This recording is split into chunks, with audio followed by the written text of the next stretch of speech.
What is up, guys? This is gonna be a new type of series that we're gonna be trying. I had to name it something, and I might actually rename it later on. I don't know yet, but it's gonna be called LCS and LEC Weekly Flavor. He wanted to have it a pun on Thresh's Flay. That's kind of the name. You gave me like 3 seconds to think of something, so I said that flavor. So it's basically going to be a weekly series where we're going to stream, and we'll just talk about the LCS and the LEC. I wouldn't expect this for the LPL or the LCK, only because like that's another whole entirely different beast. I will have my own like LCK thoughts and opinions, like I do for like the LCS and LEC. I will have that though. But right now, I need to binge watch a lot of more of the LCK games because I can watch it. It's just like by the time I'm getting up to go to work, they're already finishing, and I obviously can't, finish it from there. But other than that, yeah.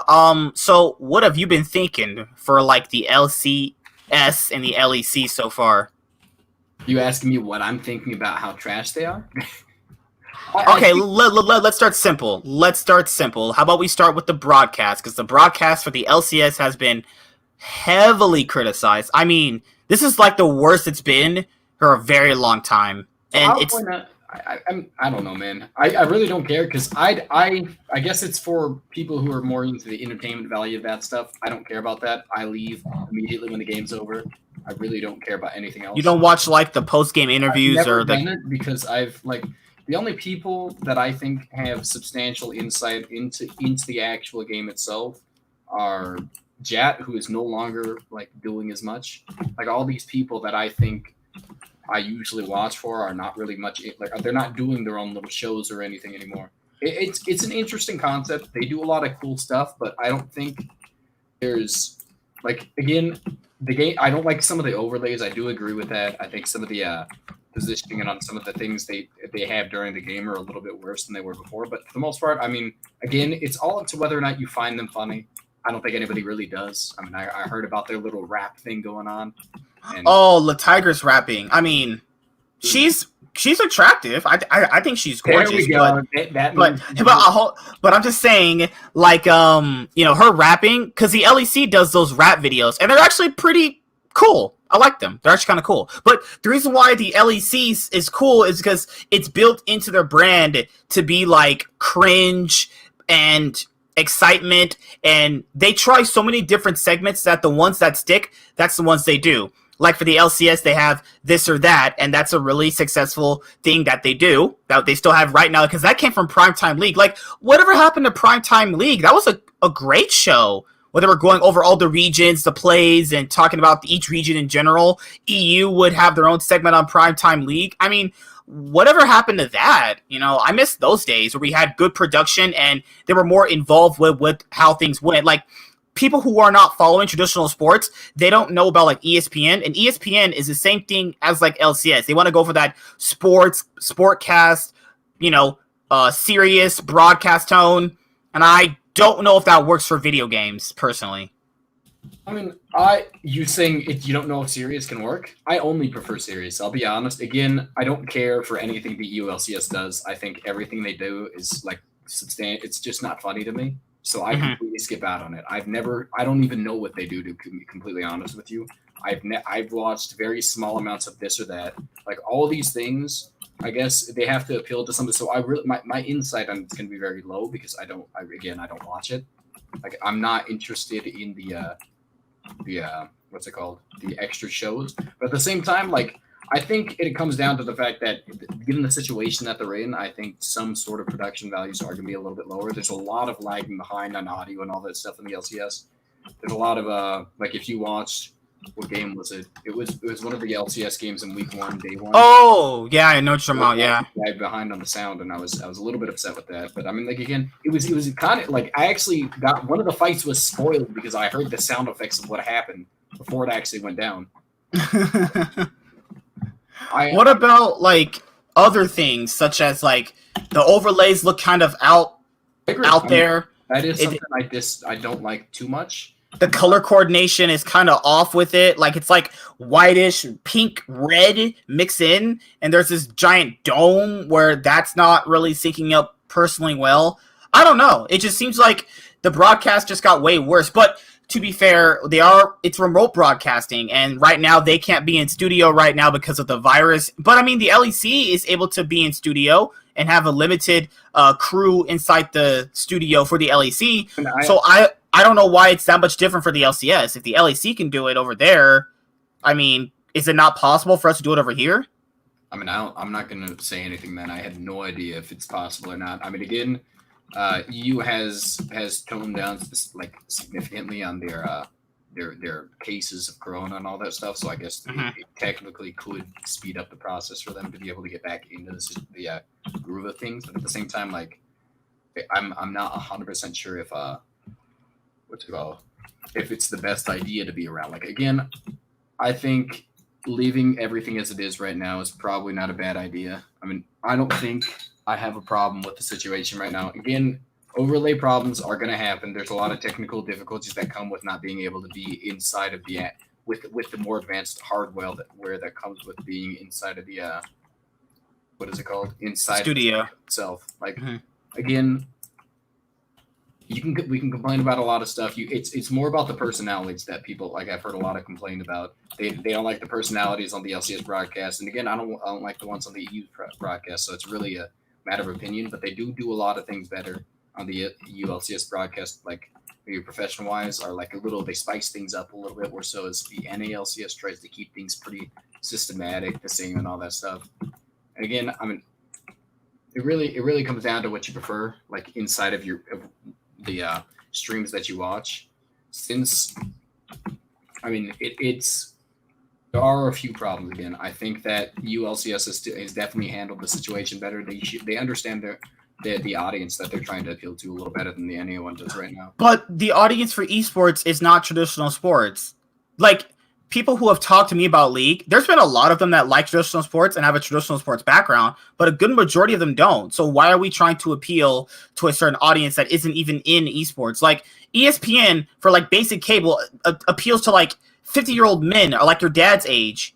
How's that going to appeal to like a kid nowadays? You know, like who's like 19, 20 years old who wants to find out the best, like, I don't know, the best way to play a team composition. Like they shouldn't be tailoring our broadcast toward a generation that it's not watching the LCS. Do you want them to make a bunch of goofy jokes on the stream? They do all that stuff because I would prefer if they did it afterwards so I could skip out on it. I don't find it entertaining. I think there's a lot of people out there who do. I get it. I 100% understand. So would you want them to do like the LCK way, where you have fun but you also serious too? I think I genuinely always have preferred the LCK way because again, most of their extra stuff, it's not about something that was like because the LCK, they have created to do all their things. They have created to do. I don't know what their actual broadcast looks like because we only hear voices. Like they don't genuinely do anything themselves and all that stuff. It's not their own broadcast system. But the LCS, I mean, again, they should do something. This is our what's it called? This is our region that we're trying to broadcast through. So I 100%. Well, not. I kind of understand. Like, I think there should be kind of little fun, like programs going through. But I mean, I don't know what people make complaints, but don't make suggestions is the big thing. And I don't care too much, so I don't know any suggestions myself. Like, what would you do? Like, what would you like to add to the LCS? Well, it's the same thing that they had the problem with the actual ESPN broadcast for sports. There's not enough. They're not creating enough storylines and a lot of hype going in. So, like, week one, when you're talking about a broadcast, they spent the majority of time talking about some nonsensical bullshit and then threw in Sushi Dragon when they should be talking about the off-season for people who don't follow, like, off-season news, articles, revealing players that obviously move to team. Like, they didn't even cover Double F joining Team Liquid. And now I know a lot of us are going to know about that, but what about it being a broadcast, them having a narrative going in? They barely talked about Xmithy being off of IMT. Xmithy is a legendary player in the LCS, despite people thinking he's overrated. That doesn't matter. That's legendary player, just was not playing his first week in almost 5 years. He'd been a part of every single split, almost even before that, because he was on like Team Vulcan and stuff like that. So he had been playing in every single LCS split all the way up until right now, and they kind of glanced over it. That's kind of disrespectful, you know? Like, they have all these legendary players that, play for a certain amount of time, they're off a team, and they just glance over them. Like that happened with Sneaky back in 2018 when he wasn't on Cloud9 for those first 5 weeks when they're going through that big giant roster shuffle when they're at 10th place. They glanced over his stats. It was like, hey, this is how many games he played, games he won. And it's like, talk about it more, though. These are legacy players that people either A, who weren't watching back then, don't know about these players, and are A, watching now, are going like, why were these players ever so impactful in the league? And that's the same thing that the ESPN broadcast does for like basketball or football, right? They don't create narratives around the other teams. You only hear ESPN for like basketball talking about the Lakers, Bulls, Spurs, Warriors, or what's the other team? The Celtics, right? Who knows anything about the Bobcats or the Knicks? Because the Bobcats don't exist anymore, to be fair, but still. I'm just saying, I get what you're saying.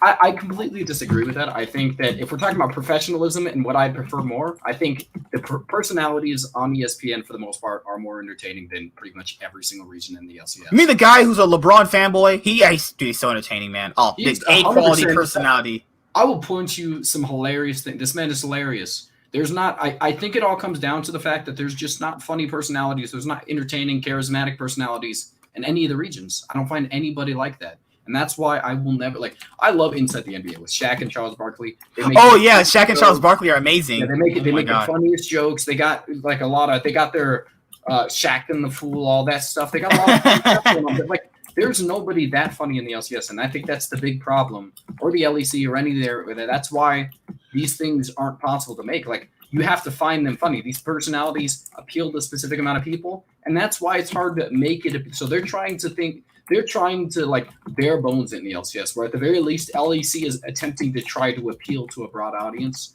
Well, I mean, a lot of people like some of the broadcast personalities. A lot of people like Kobe. A lot of people like, I was going to say a lot of people like Prawley. I'm going to correct myself there. People can tolerate Prawley. People like Kobe. People like Mark Z. For EU, almost all of, if not all of their broadcast is universally liked. Dracos, Frostgaren, Shocks, Laurel. The only person that's not really like is Ender, but Ender is new, so it's going to be a while before people like him. Medic and Veti weren't really liked when they first started. Now people love them. It's like, you have to give me a reason to like these people. Why do I like Kobe? He's funny. Knows a lot about League. Anybody a reason. They genuinely just have to make themselves liked. It all comes down to getting their own personalities appreciated by the audience. And again, the things that are going to appeal to this group of people that wants the LCS is not going to appeal to the ESPN. And I get 100% what you're trying to understand, why they try and steal stuff from the ESPN. Like they're there's no point to. People just are not interested in that. They find it boring, and the more you find it boring, you're clicking off and not watching. They're not understanding this. You're watching for the game. But that's like, you're watching for the game, which is fine, but you're not watching for the broadcast, and the broadcast is making you interested in watching the games. Is 100, like, again, it's all because it doesn't appeal to this audience, and it's not even that. I mean, the LCS is just trash. They're not doing anything. ESPN is substantially better than them. Them taking the ESPN feel is not the right fit for the LCS, though. I guess. I would like it. If they did it properly, it would be fine. They don't do anything properly, though. They're not. Well, because you brought up Charles Barkley and Shaq.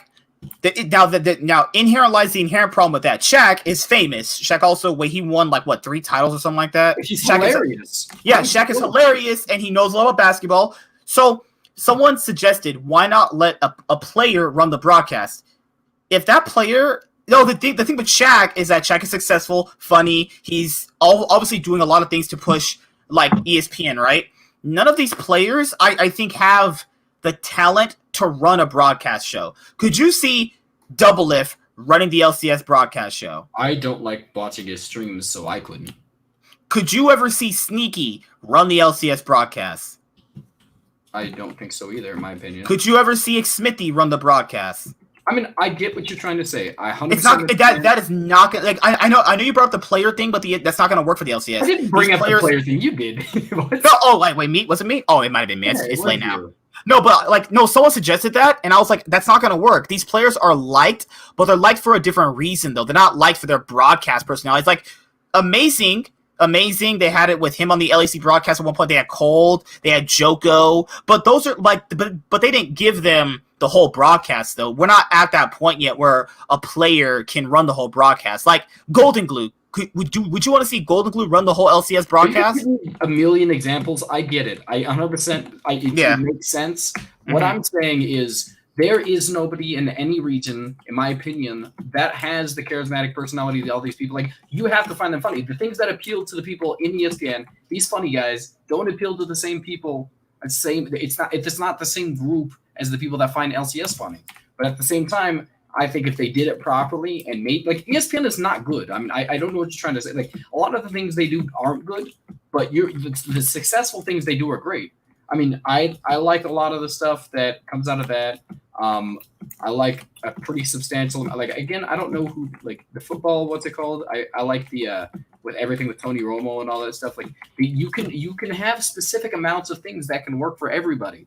Like, but you're literally, all you're saying is these things don't work because it doesn't work for the LCS. And they don't. It's proven that they don't. It's proven in the... it is proven. Right? People are very vocal. They do not like this stuff. If they're being vocal, they don't like it, then something has to change, doesn't it? The vocal minority, and the second point, it's because the LCS is trash at doing anything. They're not appealing to anybody because they're not doing it properly. They're not making a program with likable personalities, and they're attempting to make little small things go on. The rapping thing, no one enjoyed that. It's all kind of goofy stuff instead of actual funny programs. They're trying to make every single thing they got, every single every single new segment is like new. It's never the same reoccurring thing. Like reoccurring things are the things people like. Use reoccurring things, use the same personalities that go in there, but you have to find the right personalities. And that's the big thing with the LCS is they don't attempt to do that. Don't say they're trying to use ESPN's format because they're not. They're not doing ESPN's format. They're the tone and feels what they're doing. Serious. Like serious. No. Why would serious work? If it's not, if people are, I'm not saying it's not working. About serious, no one is complaining about that. They're complaining about the goofy rapping, all the overlay problems, and all these things. That's not what they're complaining.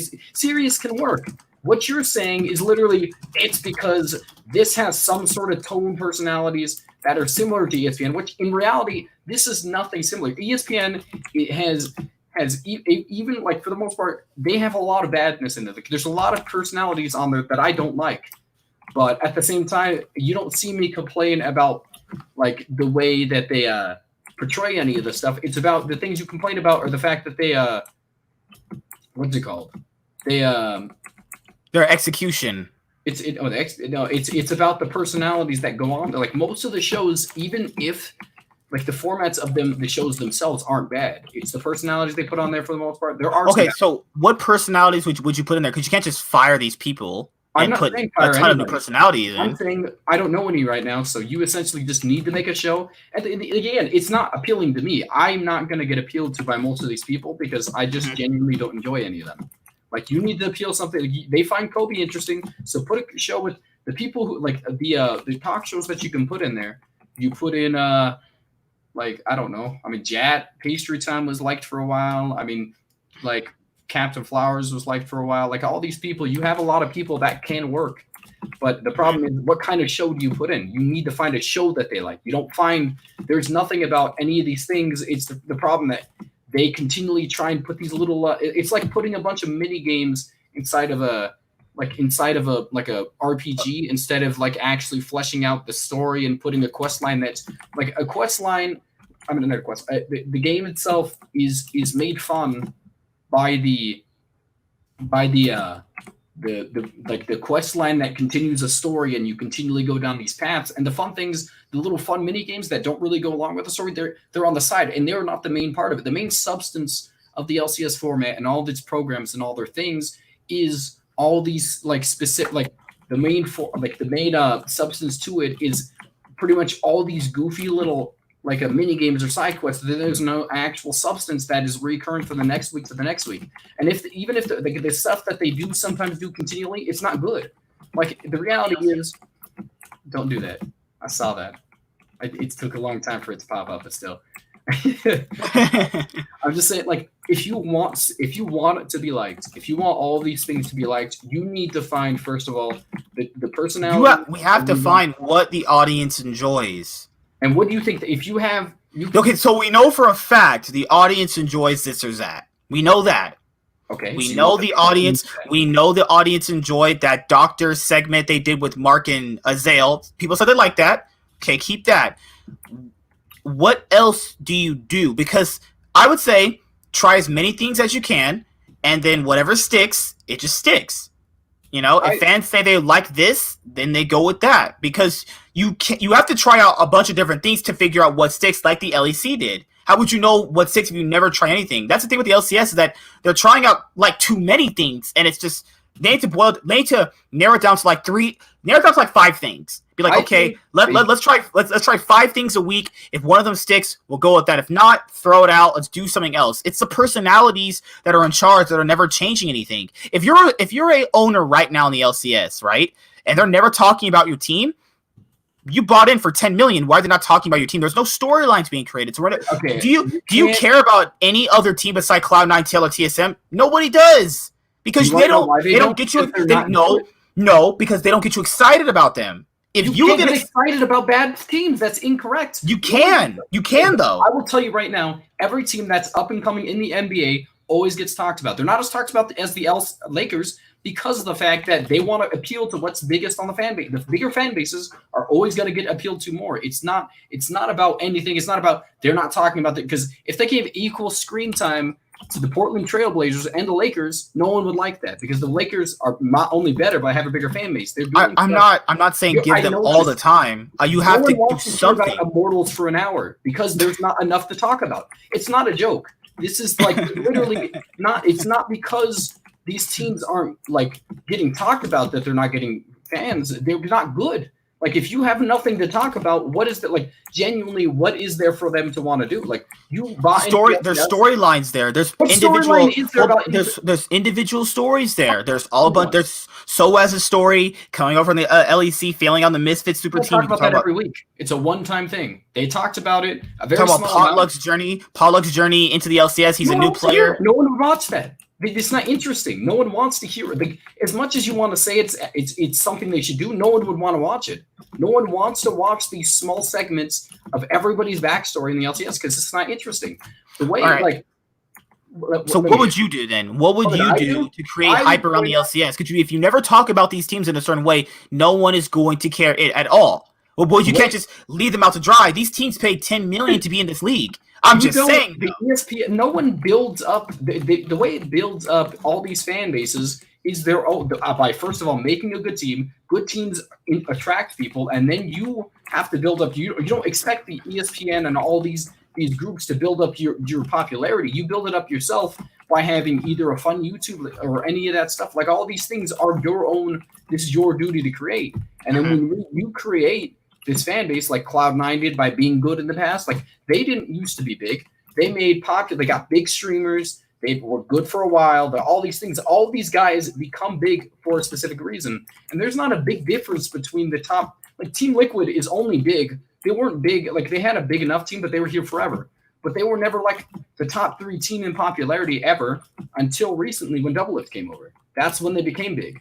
And now they're still a pretty substantially big team, not as big as last year. Now the lingering effects of Doublelift being on their team have kept people interested. Like, people who went for Doublelift have just now become just TL fans if they didn't want to follow Doublelift back to TSM. And that's just what it is. Like, they're attracted to all these personalities. It is the duty of the team itself to attract people. There's nothing interesting about Immortals because not only are they bad, but like no one wants to hear about trash. Like, they have a bunch of rookies that didn't prove themselves, either rookies or Soaz. Like, it's just what it is. Like, you can't attract people to want to watch your team if you don't have any interesting things going on. Like, you can't talk about Immortals. There's not enough to talk about. I wouldn't want the LCS is not obligated to talk about your team just because you're in it. You need to make interesting storylines happen. Like, you can't talk about Soaz was like in Worlds in season. Like, you can't say that every week because no one wants to hear it. Like, they hear it once, everybody knows already.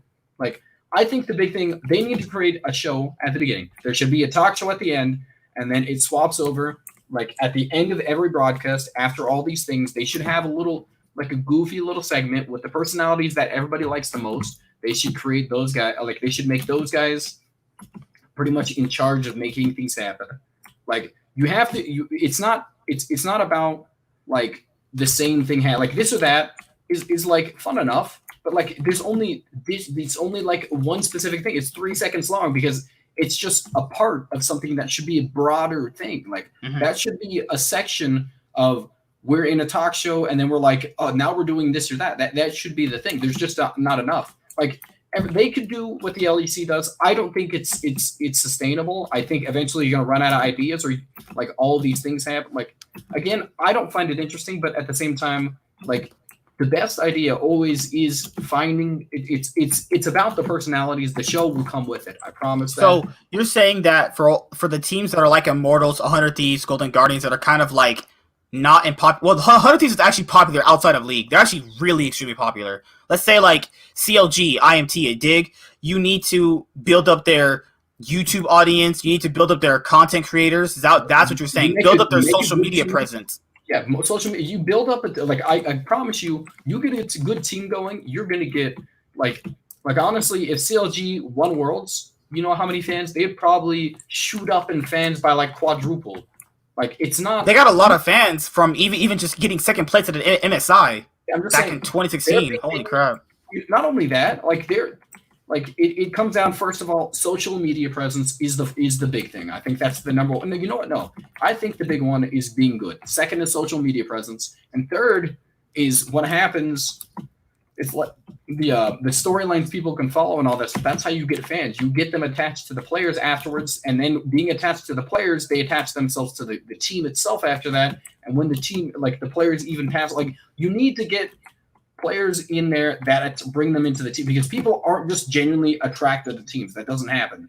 The only like you've never been like, wow, I like this team because this is happening. You get in there for a specific reason, a specific way they play, and when the team changes their dynamic or something, you attract them and keep them in there by like either some people just kind of stick with the same team, either that, but yeah, I mean, to be fair, a lot of people that were like apparently, Cloud9 fans. When Sneaky was there, when Sneaky left, people wanted to see if Cloud9 was going to fail without Sneaky. And, I was right about them not failing, obviously. And, people stayed. People stayed. Said, if they literally had 5 golden glues, you would literally say that they were the top. I know they wouldn't accept that level of quality out of a player. So that wasn't even a factor in my mind. What was a big question for me was that, you're bringing in Sven.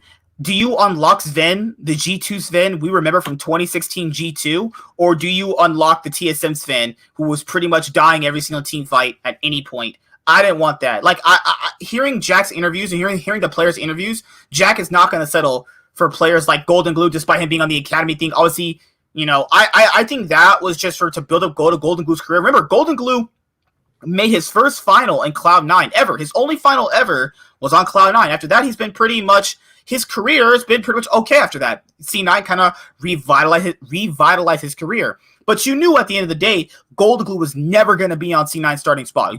We know that, but obviously, and even he knows that's why he took the starting spot in Golden Guardians when it was offered to him earlier on in the spring. But what happened with C9 was more like people wanted to see if they were going to fail without Sneaky, and they were proven wrong, like really, really wrong. And now Cloud9 won. What are you making? Like we were talking about. No. I'm just saying. you could even keep a fan base even when certain players leave. Because like ran about Cloud9 again. Oh my god, I'm going somewhere. So like how you just had Double If leave Team Liquid for TSM, right? A lot of the TL fans that I talk to, they're like, no, I'm just going to stay with TL. I've been here for since 2018 when Double came over. I'm just going to stay with Team Liquid. That's how you keep fans too. You have a big... If Golden Guardians was any good, is what they want. Golden Guardians any good? I'll point out, I think... They look better. They look better with Diamante. Probably, honestly, if they faced last split's Golden Guardians in a best of 5, they probably win 4 out of 5 games. I'll be honest, I think they're a substantially better team, not only because I think Closer has been getting better picks because they finally understood how good he is. Not only that, but I think they've genuinely, they got Diamante, and Diamante has been a massive step up from like Golden Glue. But do you think Golden Glue was bad? I don't think Golden Glue was as bad as he was before, but he wasn't great. I just don't. Hey, I like Golden Glue, but just don't have him on my team. Hey, you could be on any other team, just don't be on mine. I'm good. Vulcan having the highest KD of all players. I would point out I was completely high on Vulcan for years, and by years I mean like 2, but still. This man was high on Vulcan when he was playing with Piglet in Academy back in 2018 summer. I was like, dude, Vulcan was incredible. I think Vulcan having the highest KDA. I mean, it's not surprising. It's easy to have a high KDA when you're playing a supportive role and you're not getting focused. Like he's like on top of the fact that you're on the winning team. Like I think that the KDA is not going to stick. I hope it does. Like honestly, but at the same time, he is incredible. He's literally there's only one other support in competition for him for even close to number 1, and that's Core JJ. The top 2 are solidified in my opinion. I think Core JJ and him are the number 1 and 2 picks. I've been having a debate whether or not Core JJ has been playing better, but I think that's just because I saw the Blitzcrank game and I got high on that. But I do think Vulcan is still the best support in NA. He was definitely number 1 in last split though. Like yeah, it wasn't even close. It was like him. It was him. Vulcan, Ignar, Stunt. Did you say him and then Vulcan? Ignar and then Bilefrost probably. Bilefrost and Stunt. Yeah. Kind of like your top 4 right there. Stunt's been looking like holy moly. Complete trash this split, but I'm not complete. I mean, he was okay. That's all. To be fair, guys, it's only 2 weeks in. If you guys are watching this as a VOD on YouTube when it gets uploaded later on through YouTube, this is a new theme we're going to be starting. It's just a new series where, like, I might as well just name these streams. People like that more often than just like random ones. Yeah, so I'll just name it. Flavor Town. There we go. And he's like, I never get a name on the channel. Like, okay, I'll just do it his way, make him happy. What? I've never once cared about that. he literally, if he, what's the name? Because if I don't name it, he's gonna be LCS LEC is C9 good XD, and that'll be the name of the title, and it'll be that every single week, and that's why he. My god. But I think the big thing about it, first of all, Vulcan is incredible, and he's made drastic improvements since he first started. Like I think the big problem with him wasn't mechanics, like for the most part when he was on Clutch Gaming last split. It was decision making. I think he made a lot of poor decisions, like a few things like inside a lane he would flash in, like his Alistar. What was it? The Alistar that I complained about? Was he playing that? Oh, when it was the Alistar and Kaisa thing in that one Clutch Gaming game back in 2019 spring. He threw the lane and then they lost the game. I mean, if when you have to lane with Piglet, I mean, it's just like the most aggravating. You know, you're gonna upset me saying that. I'm not gonna say it. But I mean, Vulcan's incredible. I think Vulcan, I would say, regardless of the situation, was undeniably top 3 in the West for like supports. I think it's him. What's his name from Mad Lions? Oh, Kaiser. Yeah, Kaiser. There's Kaiser, him, and then what was the other guy? There was one other guy, but it was those Hillisang. I'm not gonna say Hillisang. Hillisang was too inconsistent. Mickey X. It might have been Mickey X. Mickey X has been like the downright best support in the West for damn near almost 2 years now. Holy, that guy is insane. The reality is, I think that it's pretty impressive to make a drastic improvement that early on. Like most of the time when you have that many star players around you, you kind of either take a step back or like learn to function as a like a supplier more so as not like one of the main carriers. But he's been one of the main primary forces. Like he's been like one of the main Vander's pretty solid too. I don't think Vander's really solid. I'll agree with that. Vander's been playing way better. Like in comparison to this last year, I think he was like again. I think Vander was like pretty decent last year, but I think who did he replace last year? It was Vander replaced. Kaiser is better than Mickey. I don't know why. Who did Vander replace? Vander replaced. Mickey X was what's it called? Was like the best support in the West for a little bit, but I don't even think that's true. That's what he was trying to say though. I'm trying to remember something. Who did Vander replace on Rogue as a support? Because they had Q and somebody else. Oh my god, it was so bad. Let me just look it up really quickly because it'll actually just aggravate me if I don't remember. I mean, I think it's a pretty substantial. Like, I'm genuinely impressed. Like, again, EU just produce so many quality rookies this year. I think even better than last year. Even though I think they like EU, I was kind of hyped for it because they had Nemesis coming in. They had Humanoid and Abadage, and I was excited for all three of those players. But I think this is Kasing. No, Kasing was on Excel, right? Kasing Was on Excel. Yeah, they haven't played Kasing in a very long time. Kasing was on Excel, and Kasing should have never replaced Mystique. That should never have happened. That is something that literally should not. Like, Mystique was playing insane. Like, Mystique was just popping off and stuff, like Thresh and stuff, and then you're just like, we're just not going to play this guy anymore, and he just disappeared. No one's talked about him since, and it just doesn't make sense. Like, that is something that's broken my heart since he's been gone. I don't know what he's doing right now, but Mystique's definitely should. Maybe he's just like. Maybe he's making like saying racial slurs in the middle of the game or something. Like, maybe that's why they kicked him out. But that's the only way I could see it. But again, I think. Oh, Vander replaced Wadid for like the entire time. After they replaced Wadid, yeah, they just used Vander. I remember they had Hikyu and Woolite, and they were like, "Yeah, we're trying to develop Hikyu as a shot caller. He's gonna be leading all the charges in the games." No, he's not. Yeah, they tried to make him the team captain. I remember that. That was for a little bit.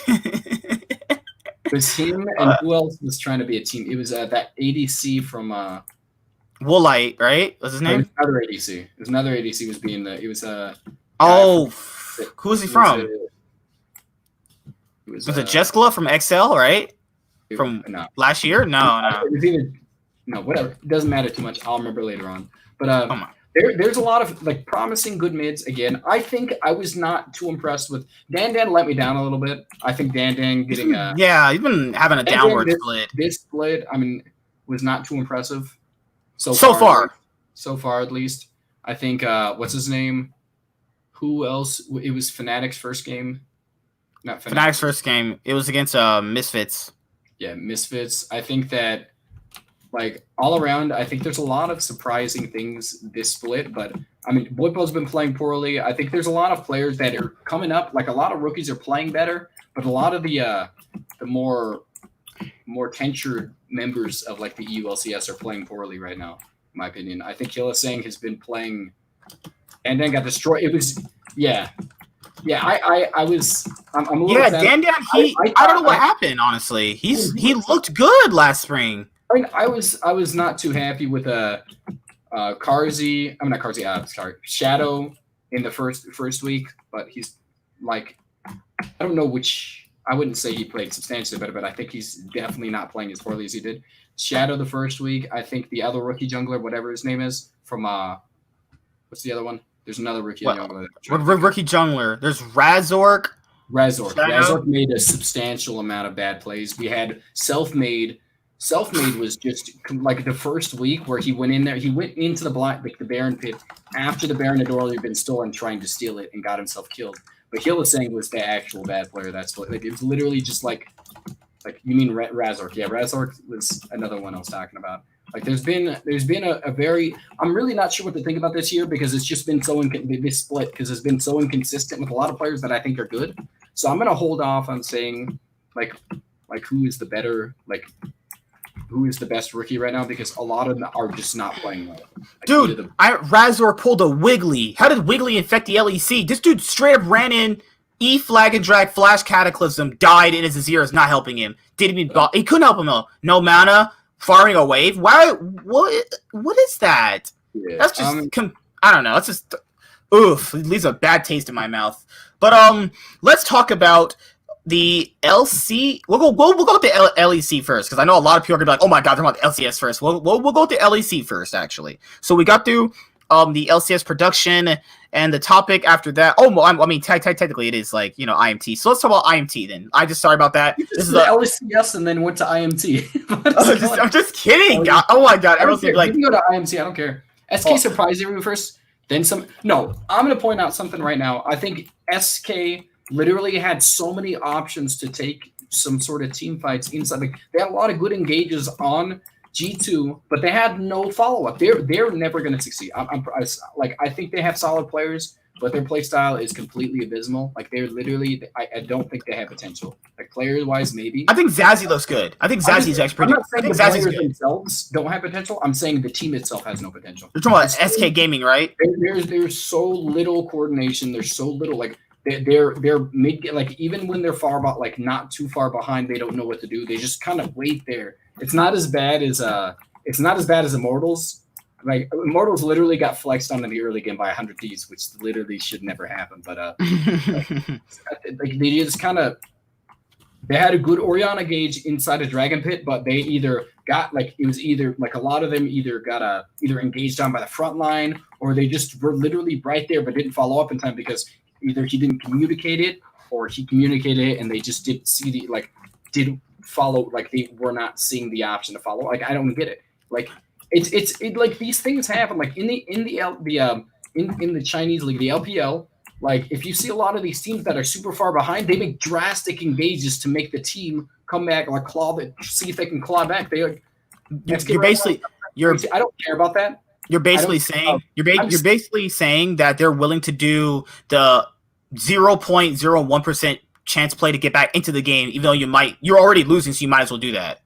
I'm saying I don't care too much about record-wise. I mean, if I cared about that, I would. Well, I mean, I really have anybody to compare it to because there's not very good team. Like maybe Victory 5 from China. I think I would probably call them a good team because they did win a few games early on. But SK Gaming has not impressed me at all. Like I don't care too much about their win for the most part.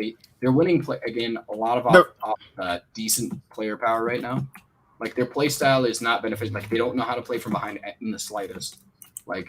Not only that, again, I mean, there's some miscommunications on that part. Their mid game is not bad because they're able to play so pretty decently in the early game. But at the same time, like, I do see the success they're having right now. But I would not. I'm not sure how much I would like how much actual what's it called improvement. How much? Like, they're definitely better than last split. That's all I can say. That's the most I can. Here's what I'll say. Like they're better. But is that a product of the other teams that are better than them with better rosters being worse, or is that just them being better? I don't want to take away that much. I mean, I think Fnatic is definitely worse. I think Fnatic. Than SK Gaming? No, nothing. They're worse than last split. Lord. Worse than SK Gaming. They're worse. Okay. Origin is worse than last split. I think Mad Lions is substantially worse than last split. I think this Mad Lions is substantially better. What? You think they're better than last split? I think they're better. Mm-hmm. I think they're definitely showing a lot of improvement. Rogue is better than last split. I mean, I put Mad Lions at third place. So, I mean, at the same time... For my power ranking's sake, they better be better. But you literally put them at fifth. I was going to put Origin at third, Mad Lions at fourth. Did I put them? Yeah, I put Mad Lions at third place. But for the most part, like, I don't know. I mean... It's hard to say because my interpretation of the league is not really reflecting onto the records. So, I mean, I guess it's not really positive right now. Again, I think G2 had a lot of holes in their game against SK. I think SK could have taken the game off them if they played it properly. There's, like, I don't know. I don't want to put too much stuff on it because, again, there's a lot of things. Like, it's the fact – Muse is insanely fast-paced, but at the same time, it's like the team that's behind, once they're behind, they don't try and attempt to come back. It's hard for me to say anything. Like, okay, so here's what I forgot to add this topic into the thing after I just changed the name of certain things. Let me obviously advertise the stream, stuff like that. If you guys are watching, if any of you 4 people are watching, just obviously could you please like the stream? It'll be greatly appreciated. Also, one of the guys in my podcast tonight, we were talking about Nukeduck. And the subject of Nukeduck came up in a way that people think that he's just completely washed up and he's not really playing League the way that it should be playing right now. But I think a lot of players besides Nukeduck have been falling into this as well. Jensen, Bjergsen, these like safe control mage players are not really conforming to this new flashy, aggressive, balls to the wall playstyle. I just don't think a player like Nukeduck will ever be like that. You know? I just think that he's not the best fit for this playstyle and for his team. Like, if you put Nukeduck on Mad Lions, I mean, does that really make them better? Probably not. I don't know where you put Nukeduck anymore. I will say right now, the possibility to make Nukeduck work is definitely like a thing. I think it comes down to poor coaching. Nukeduck is ready for NA. Nukeduck is not, again, no team in NA would want Nukeduck. I'm sorry, like Nukeduck is an extremely good laner, but once it comes past mid game, comes into mid game, he just becomes lost. What Nukeduck has potential still. I still think you could make Nukeduck work on a pretty solid team. You need to be there needs to be a helping hand though. He just genuinely is lost when it comes to post laning phase. He just only knows how to win lanes. I think it kind of like, and even then, he's not doing it that much anymore. Like. I think he's lost a little bit of confidence recently, but at the same time, I think if you want Nukeduck to work, you have to have the correct coach to make him work. You have to have the correct team around him to make it work. You need a fast-paced team who is going to push the tempo of winning mid game, winning mid lane. Like I would not want Nukeduck on my team. I promise you, I wouldn't know what to do with him. I mean, I could say what things to do, but at the same time, there's so many variables in the league. You need somebody who's going to know what to tell him.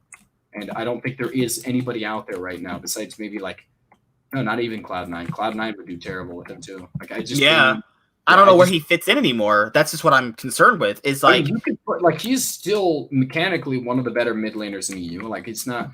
I mean, he's had a few fumbles. He's like the fifth best mid, though. Like he can be mechanically great, but if you're like the fifth best mid, does that really mean anything though? If you're mechanically good at anything, you're only fifth best mid because again, he doesn't know what to do. Like it's just the reality of it. It's not a problem of anything about the team or anything.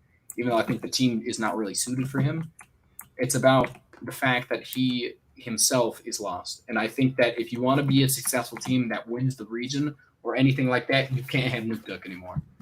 Because we've seen that he's had too many years to make these steps of improving past this point, and he's literally just not. It's not been there.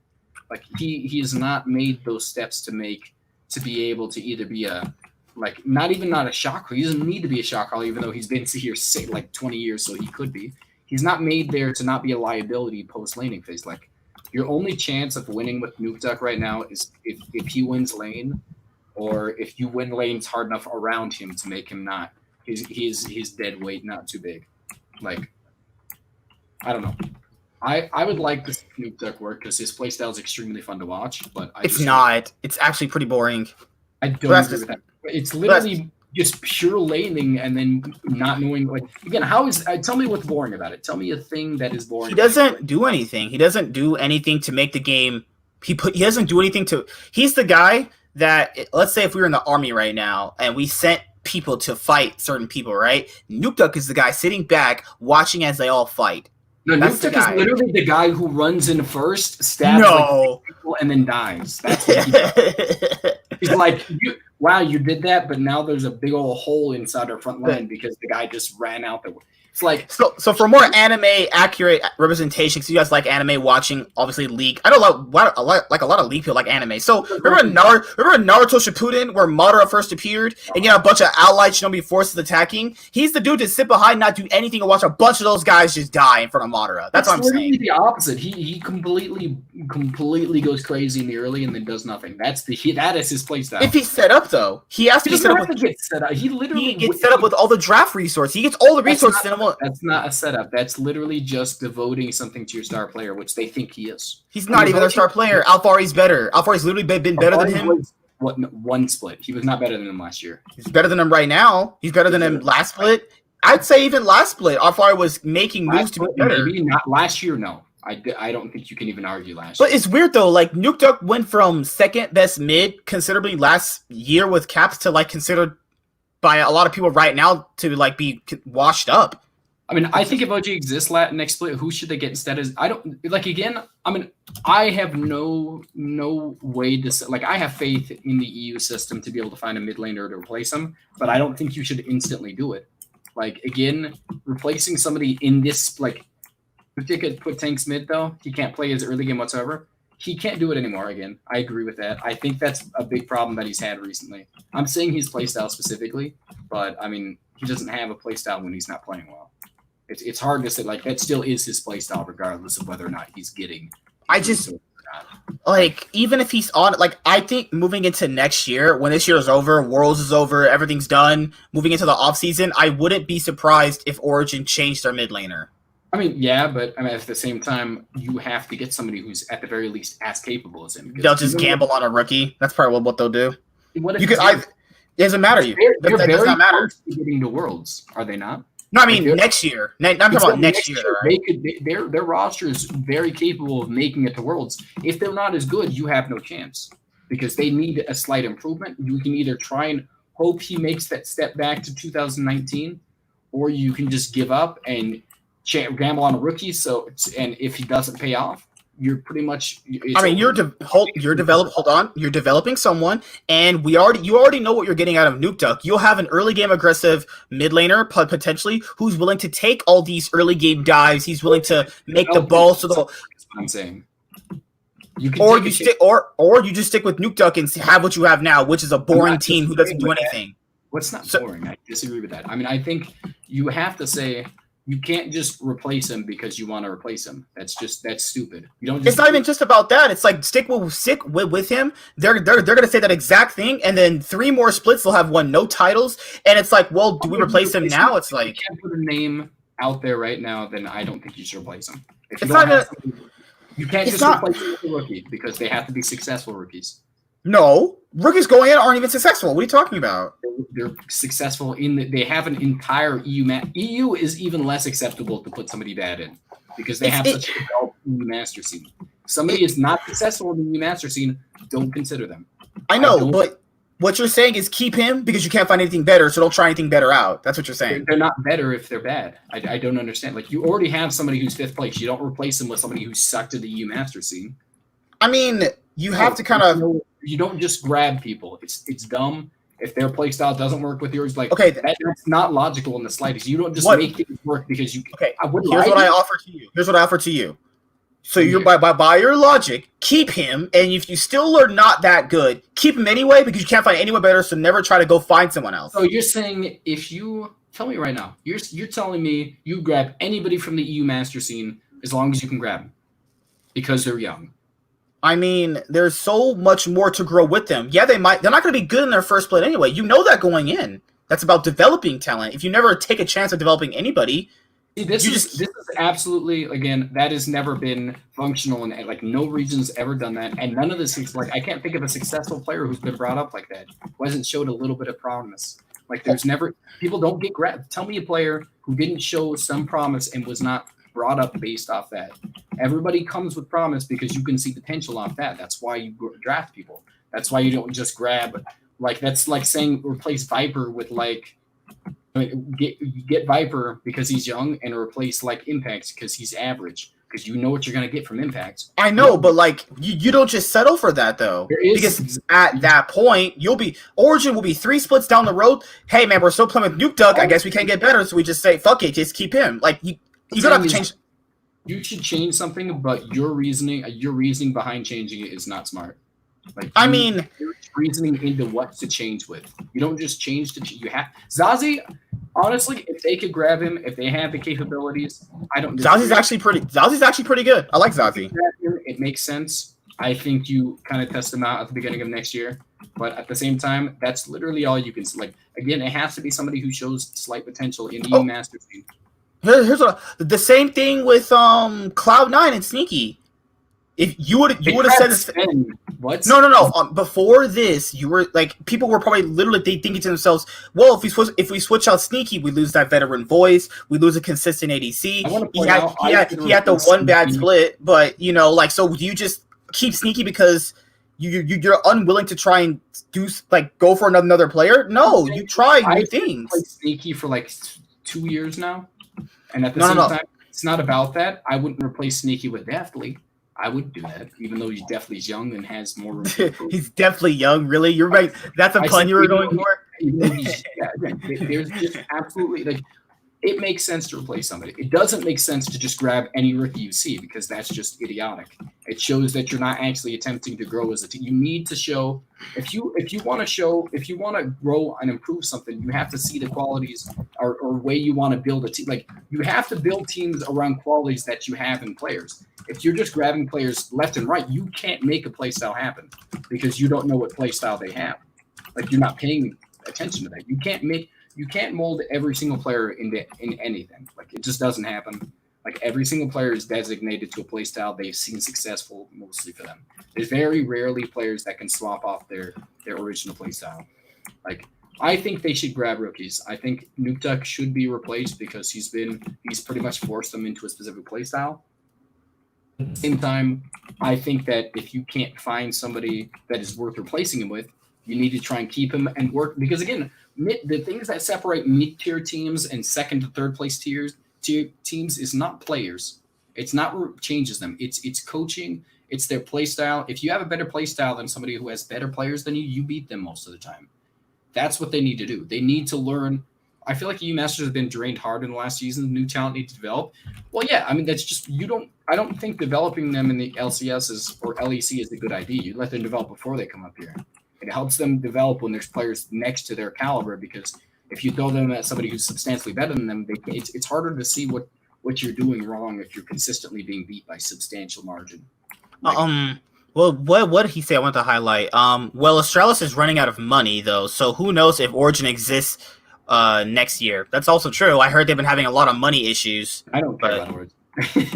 I mean, if they're gone, who cares? I mean, it's all about like. Honestly, I mean, to be fair, let's be honest here. They'd find a way to keep them. They have a really massive fan base. They bring a lot of having Xpeke literally brings in a ton of fans. So like they'll find a way to keep them in. I mean, Origin needs a playstyle checkup anyway. Yeah, like that's what I'm trying to say is like keep him, do the same thing, but never try to do anything else. You're already pigeonholed anyway. Right now, the way that you change how good it's like the separation between FlyQuest and let's say FlyQuest and 100 Thieves is pretty much it's not players.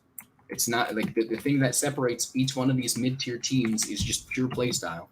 You can get to second place with a roster in NA that is a 100 Thieves roster if you have the correct, if they played like Cloud9.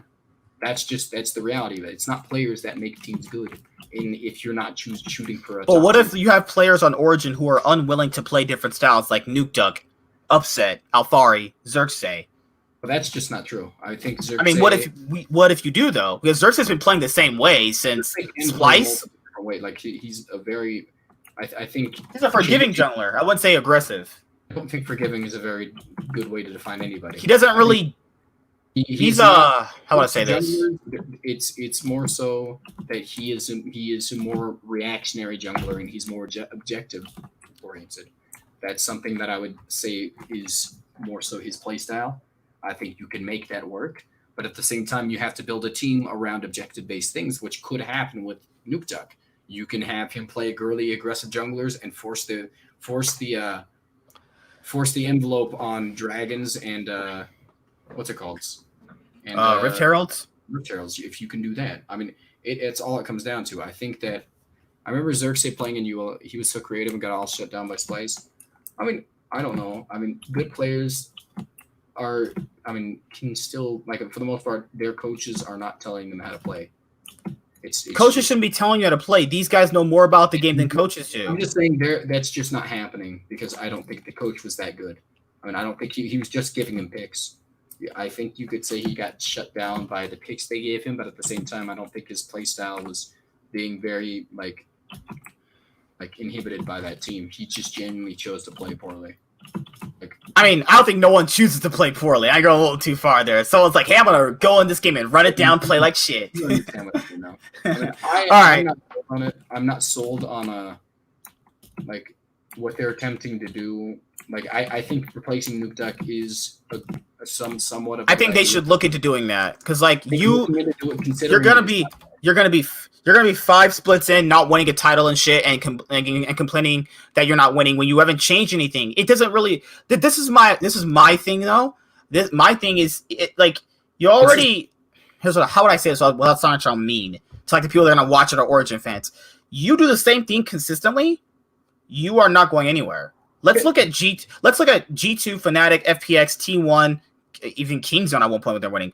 They're always changing out their rosters. Every year, T1 changes their roster. Why? Because you consistently try to bring in new players to always try to make the players who are playing already on the roster challenge them. You want to always challenge the players you're all in. And we know this. SKT always changes their roster. This happens no matter what. And they're world champions. And if they're always consistently changing their roster after they won, it's because you always want to challenge yourself. You sit and do this. Talking about season 5 to season 6, and the reason they lost these players is because they chose to leave. Look at Season 7. Season 7, they changed the roster. Season 8, they changed the roster. Season 9, they changed the roster. Season 5, they changed their roster because they were forced to. Season 6, they changed their roster. I mean, Season 6, they changed their roster because they were forced to, because Duke left. Okay, but even after that, they still were successful by changing the roster. They still won Worlds. Season 7 and 8, and they were complete trash. I mean, I don't know what you want from me. I'm like, they still won titles. We're talking about just winning titles. Like, they still won Worlds and won titles in midst of all these changes. So what I'm saying is, like, you're saying anecdotal, like, again, these things. Not anecdotals. I have more examples. I'm just only throwing Team 1. There's FPX. FPX changed out the roster for one split, one Worlds, one split, and one Worlds. Terrible players, dude. I mean, you're making things that conform to your ideas, but again, I'm not. I have 10,000 examples. IG did it. IG's been bad for a very long time. Changed out a few people. They won Worlds and won a split. Okay, so what I'm saying right now is, because I feel like you're not fully understanding. Replacing players is not a bad thing. No one's saying that. We replace bad players all the time, left and right. Replacing players that are somewhat decent with worse players doesn't happen. You shouldn't settle for somewhat decent. You should always settle for better. Once you start settling for somewhat decent, that player is going to start sucking. Ever. With who? G2 has not changed since they made this roster. This is the only ever roster they've not changed. Before that, they changed all their rosters and were winning. They didn't change it, like, really, for the most part. This is G2 is like an example. So G2 with who was the first roster? Emperor Hybrid that won a title. They swapped those guys out. Like 3 years with high balls and all them, didn't change anything, and they were successful. TSM eventually, they stopped winning and they changed the roster. Eventually, they stopped winning and they changed. Well, you're just eventually everybody changes. That's a bad reason for it. That's all I'm saying is you don't just replace players because they're bad. You replace them because. I mean, you do replace players because they're bad, but you don't replace good players or above average players because you don't see success. There's other things on this team to change on Origin besides him. All right, so what would you change then, since you don't want to switch out Nukeduck at all? I didn't say don't say. You're literally misunderstanding. Don't change out Nukeduck because you want to change him out. Don't grab somebody because you want to grab him. That's idiotic. It doesn't help the team develop at all. If you change out somebody who completely counteracts your playstyle, you're sitting here with a worse team, right? Like, even if you develop him, now you have to build a team around this guy if he's good, because counteractive play styles just don't match well. Like, it all comes down to the coach, to be fair. But at the same time, a passive jungler with 3 aggressive lanes is not good in my opinion. Like, it can work, but I don't think it's good. That's why TSM sucks. Which is our next topic, guys. So it's gonna be IMT is really bad. I mean, I don't know what else there is to say about that. They're just trash. So, like, should there be a petition to kick IMT out the league? That's just dumb. I mean, bad rosters are always going to exist, dude. Like, there's nothing wrong with having bad teams. The problem is these bad teams. Like, this team is just, they're bad. I mean, you just don't want to watch them. They're going to be good eventually. If this team, like, if we continually play for like 10 years, they'll eventually have maybe one good split, maybe.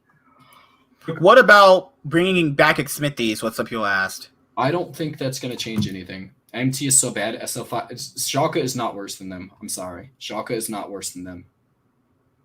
Like, I think Schalke is actually substantially better. There's an argument you can make for that, honestly. I don't think so. I genuinely don't think it's. I think Schalke would probably. See, that's the thing. I don't think Schalke is the worst team, though. I think Excel is even worse. Excel got one win. I think Excel actually look like shit. People give Schalke 2, like, they're not the worst team. I think Excel is the worst team. Excel is so bad. Excel is so garbage. Oh my lord. And then people want to say, well, why aren't they ever in playoff hunt? Because it's pretty obvious why they're not. They're just, like, actually stupid people. I'm just saying, Excel, their first game of the season, drafted a no tank comp and tried to make it work. They drafted that into a team that has hard engage, and they were a non-peel engage comp. Like, they had no peel. All their laners lost, except for Patrick and Tori were the only bright spot about that team. Special, and who's that new guy, Rise? They just straight up lost because they lost. There was no ganks. There was nothing. By Vladimir. By Vlad. He was on set. Oh my lord, this guy's bad. Like, Special, nothing special about that guy. He's trash. They just yuck. Kadril, like, I don't know if Kadril can't play through. You can't play through Special and Rise because they both stink. Kadril's only idea is to play through bot, and he has to only play through bot because that's our only strong lane. Then there was that one game where XL could have won, but Patrick and Torre got caught out and died because they have to obviously find a way to break open the game because they know their soul laners are just that bad. And since they got caught out, obviously they lost, you know? Yeah.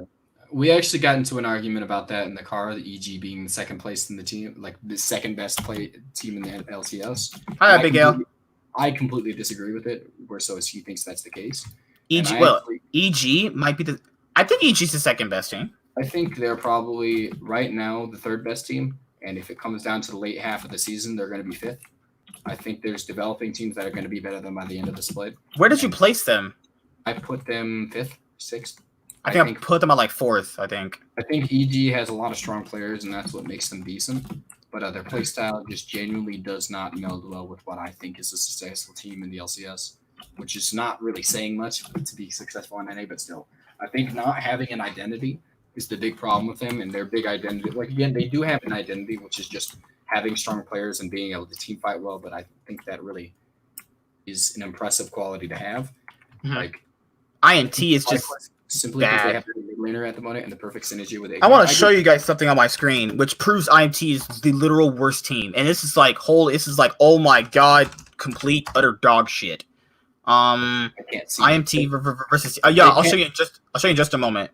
You don't realize that they can't see it, right? Since you're screaming. No, I know I will. I'm just trying to bring it up right now to have it, at the part where you can see it.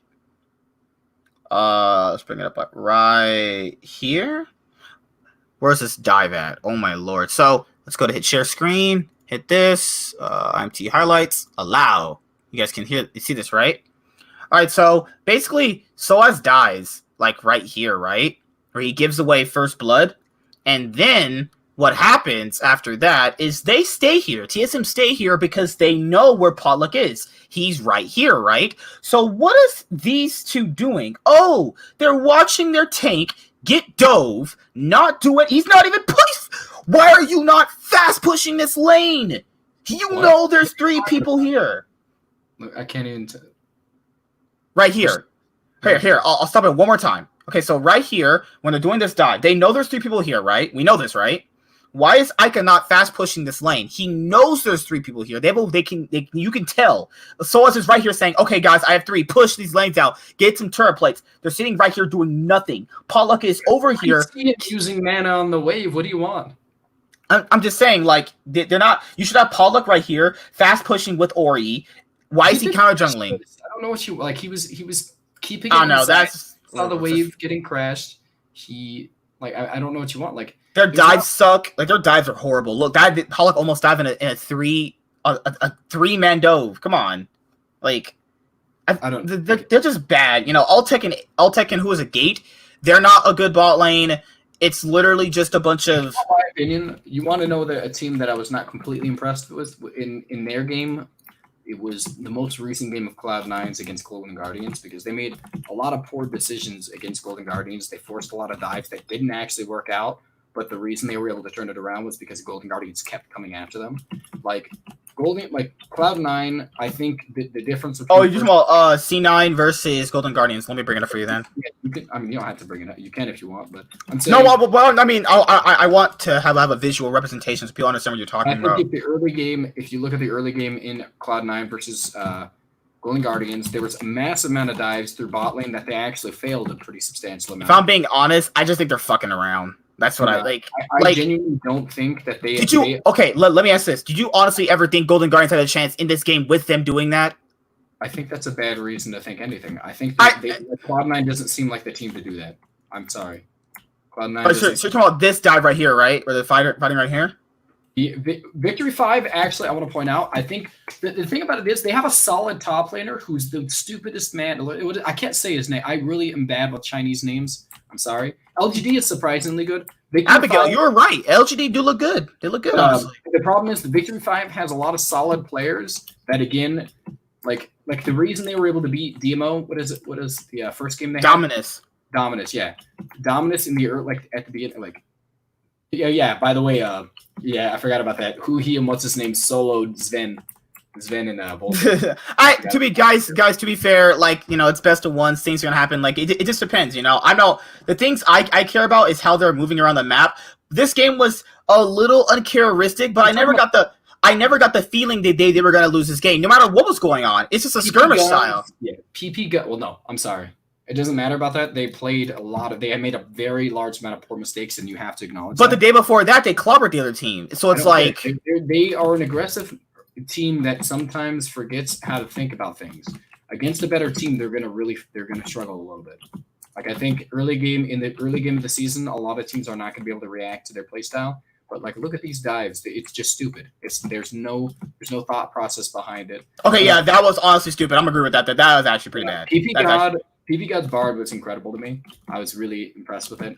I just genuinely, I think their bot lane is pretty solid. The top lane on Victory 5, I always forget his name, but he's, what is that man's name? But again, he is mechanically decent. Like again, he made a lot of decent plays around the map, but again, he 100% like he like if you look at the first game, he was chasing into the river, like the bot lane, what's it called? And he almost died to the stupid Cassiopeia because he thought he could kill it, and he kept chasing her and then had to turn around last second, turned around without getting hit by the Nautilus, which again, he was lucky, but he makes a lot of poor decisions. And I'm not sure I think the reason that Victory 5 isn't going to succeed is not because of players. Again, they have a lot of solid players mechanically. I think they have 3 to 4 of them, but it all comes down to like their inability. It's not just about mechanics. It's like they have no sense of macro. Like their macro is complete trash. I don't want to pretend that, but at the same time, it's not enough to where I would put them above FPX, who's just going to clobber them in the early game, and they're not going to know how to claw their way back. Like there's better teams out there with better players than them. Oh, Nick, thank you for bringing that up. I didn't see your comment, honestly, because I have a delay on my side for running the broadcast, and we're running a better broadcast in the LCS. Shout outs to me. I'm the tech master around here. I still like FlyQuest more simply because they have the best mid laner at the moment and the perfect synergy with Ignar. So this is my next topic tonight, which is TSM and Fnatic drafts. Let me just show you this dog shit TSM draft. And I don't really complain about draft. That's not my thing. I still think players can play through bad drafts. It just depends on how good these players are. A coach and players work on a draft together. We know this by what they've said publicly, and we know that if your coach gives you something, you should be good enough to play through it. Now, some comps you just can't play through because they're just that bad, honestly. But you gotta factor in, this draft is horrible. I'm gonna bring it up right now. Nivea League highlights. Nivea League highlights is actually insanely well. I'm using all of them for highlights now. Insanely well put together. Let me show you this dog shit TSM drafting. Oh my lord! I almost got a brain aneurysm from watching this. This is actually just pitiful on every step of the imagination. I'm not even kidding. This actually broke my brain. TSM EG. What is the TSM EG? What was it called? It was TSM versus FlyQuest, right? Let's go TSM versus FlyQuest. Was it on this right here? All right, so let's go right here. Look at this dog shit drafting. Oh my god, this is horrible. I could have you right here, and you could pick better champs. Look at this right here. Did you say me? You could probably draft better than this, and that's supposed to mean. What are you saying? Okay, so people who don't know what drafting is, I'm still kind of new to it because people have been teaching me a lot. So right here, they know they're going to put Syndra bot lane. You want to know why? Because there's Fiddle mid right here. So where's the Syndra going? Fiddle's not going bot. So they've obviously, you can tell through this comp, they play this in scrims and they've won with it. That's why they're flexing Syndra and Nautilus to the bot lane. They know Volibear's going top, so you're already figured out by this draft. And they think Syndra probably works better to Aphelios. You can stun Aphelios, one-shot him. That's great. That idea is fine. Why is that not on Bjergsen? Why is what not on Bjergsen? Why is that not on Bjergsen? Bjergsen should be on Syndra. You should not have a Fiddle in this composition. Bjergsen just can't keep playing tank Fiddle. But whatever. If it's working on scrims, that's fine.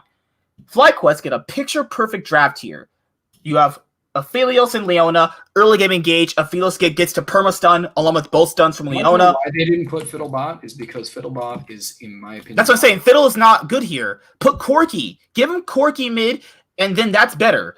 Why are they? Aphelios is disgustingly overpowered. You're correct. But yeah, just to 500 years. Sorry, it's 200 years. Sorry. I want to point out a few things about this draft is the fact that you always lose top lane if the other team gets Ornn. I think you've lost the draft based off that. To be fair, a lot of people have made Volibear look good. Volibear is a good pick, but Orin is giving free stats. He has a massive amount of damage with his passive being tankier than everybody else. Like, there's just so much that Orin provides with insanely long range hard engage that if you get that, you already lost the lane. But I want to point that out because that's something that every team gives away. So you can't expect too much. I mean, Aphelios is overpowered. I think, Abigail. 200 years. 200 years. He got nerfed, though. I haven't read the patch notes yet, but I know he got nerfed. It's an old AD ratio. So essentially what's going to happen, you can't just – they're trying to make it to where you can't just one-shot with using ults. They want to make it more of a utility thing. But okay. I think the big thing about it, again, first off, hey, am I autofill top lane? Let's pick Volibear. Well, yeah. I mean, Volibear has a lot of damage. I think that's the big thing about it. And that's why people like to do it. But at the same time, I think my big problem is not really with again, I think Fiddle can work. I don't like Fiddle too much, but again, I think it's worked out too many times in my opinion for me to. I just like this comp is horrible. This comp is horrible. Lee Sin can't do anything. Lee Sin can't do anything. Why can't he do anything? He has 3 people to engage. 2 people to engage on. That's if Doublelift landed 8 stuns. They'll missed everything. You don't draft 2 mages into a team that has 3 forms of tanks. Like, they have 3 tanks, so they genuinely don't have anybody to kill them. Like, there's literally no one to kill Orin on the team. There's no one that's going to kill Volley when he ults. Like, I mean, not Trundle when he ults anybody. I don't know, man. Like, I just don't feel like again. The meta right now is there's a lot of peel back peel back and pull kind of comps, but the lack of mobility that Kog'Maw has makes these types of comps not work too well. Might be like Ezreal is the perfect way that peel back comps function around like TSM because he has his ult to snare everybody, but like at the same time like you have to have some sort of self peel. His little sledge thing that slows people is not enough. You're just providing a lot of damage, and at that point, why not just pick Xerath because he has literally more range. You've been on Xerath this whole time. This man's been on picking Xerath forever. I don't think Xerath is good. I just don't think that. I don't think that lack of if that was the case, Xerath would have been picked more. That's essentially what Kog'Maw provides. He has the ability to slow people, but his stuff is actually harder to hit. Like I think Xerath, if you get him down, is a little bit easier to hit. On top of the fact because you don't get stopped, like your little ball of thing doesn't get stopped by the thing. So all you have to use the sludge to hit people because that's some most. All right, so you were very very critical of the Fnatic drafting as well. Like why they have the fucking Soraka ADC and the Leona. They're basically putting all their eggs in one basket into Nemesis and Bwipo to get ahead early game. But you have the Soraka for sustain, but they won games with Reckless being on an ADC. Why do you need to flex? Like, Fnatic's issue is drafting where they can't obviously, flex certain things, but they've proven that Reckless can play mages, so why do you need to show it again, though? Keep it a secret. Let Reckless 3 different forms of hard carries in Echo, Graves, and Wukong, and they're attempting to make something happen. Like, because if you put a 4th one in there, you have all damage, no frontline, and you have no sustain into a team that has, not really many tanks. Zero DPS. They have so much DPS already on this team. They already have an ADC in self-made. They have Nemesis who can shred tanks. They have Wukong who can shred everybody because he's stupid. It's not about tanks. You don't need I don't think Soraka is a good pick. I just don't like Soraka bot.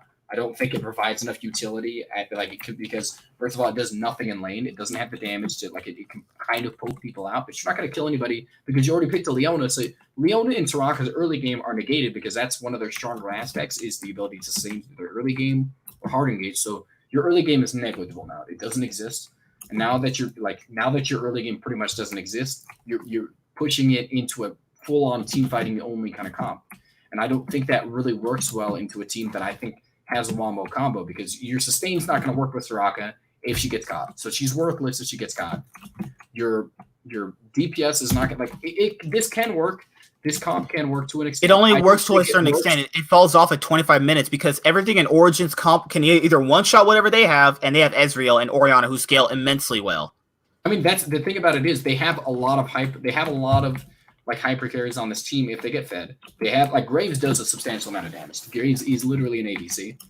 Graves, I don't agree. I genuinely think Graves straight up has similar DPS to an ADC. He's not a super late game hyper carry, but he literally is a massive tank who still outputs sustained damage. Like I don't know if I 100% agree with that, but again, I can see what you're saying because he's not going to do the same damage as like a Jinx or anything late game. Like the thing about it is, like if you watch SOFM in the second game where he played against I can't remember who, and he was playing Graves and he was able to one shot them in seconds. Like there's a lot of things that Graves can provide. He's able to beat tanks in 1v1s late game. That's just what he does. And that's something that I think provides a lot of like utility, like that makes you Graves a pretty high like priority pick. You have sustained damage. You have people who can kill tanks. You have 2 of them in the tank. 3 of them on the team who can kill tanks. So damage is not a problem with this team. You don't need another person who like I think at this point in time, I would probably not put Reckless because Reckless has been one of the more consistent players on this team. I wouldn't put him on the team. They literally say they were losing to Misfits. The only reason why they were winning was because of they were even in the game was because of Reckless being on an ADC. And in week 2, they don't pick him ADCs. That's the thing. That's what I'm saying. They have massive engage, which is probably their big thing. Like they don't like it can work. The thing about it is Soraka doesn't work in a massive hard engage because if she gets touched, you have no use of it, but you don't have enough of a front line. You have Set and Leona, and Set doesn't work as he's supposed to come out of Fog of War. So you have one person standing in the front, and if you stand too far in front, you get kind of just what the reality then. I don't think Soraka works. She doesn't have somebody to heal consistently. She needs a hyper carry. Ardent is one of the best items on her. Lupo and Nemesis are playing like hot garbage. So is Hila saying for the most part. He's just too inconsistent. Yeah, I mean, the reason they almost lost the Misfits game. Like I think he was also one of the reasons why they won the other games. Sometimes I'm not gonna say he's only been bad. I'm just saying he's played like hot garbage. It's definitely happened a few games. I don't know what happened to Blippo, man. Blippo looks pretty bad. Nemesis, I don't want to blame Nemesis too much because I can see why he's doing like certain things good. The issue here is that is he playing as a byproduct of bad drafting or is he playing bad because he's just in a slump? Like a lot of the Fnatic fans probably would refuse to agree with that, but it's like he has not looked that good, honestly. You know, I think JTH he put him at like what did you put him at? 6th, 5th. You said they're not as good as Nemesis, and that one guy freaked. No, I put him at 5th or 4th. Sorry, I'm sorry. I don't care too much about that. He tried to put Nukeduck and all these things above him, and I think that's just not something I would do.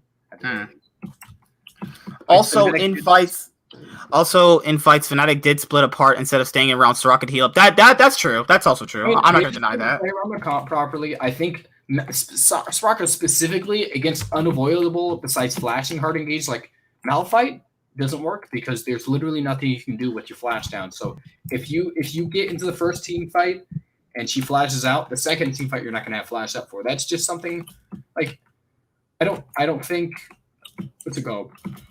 You don't have anybody who could kill her fast enough. But they do though. One Orianna Shockwave, she's gonna be almost pretty much instantly dead. I'm talking about the enemy team, the Fnatic team, not the but enemy. Why do you pick Soraka into a comp where there's a Malphite and there's a Set who's gonna flash onto her? Soraka just doesn't make sense into that comp. Malphite is the hardest counter to Soraka. Yeah, I mean I've experienced this many times firsthand. I've experienced many. That's why I don't play enchanters because I like to be able to do stuff. And then also like who is it? Selfmade's been playing pretty well. I like what I've seen out of him so far. I think he's been playing pretty good. I think Selfmade and Reckless are the best players on the team, and putting your best player on like a Soraka diminishes your chances to actually win a game right now. So that's all I can say basically. But that's pretty much it for like the EU drafting. Nothing's really like throwing me off except the Fnatic drafts because they're like, what the hell am I even looking at? What is that?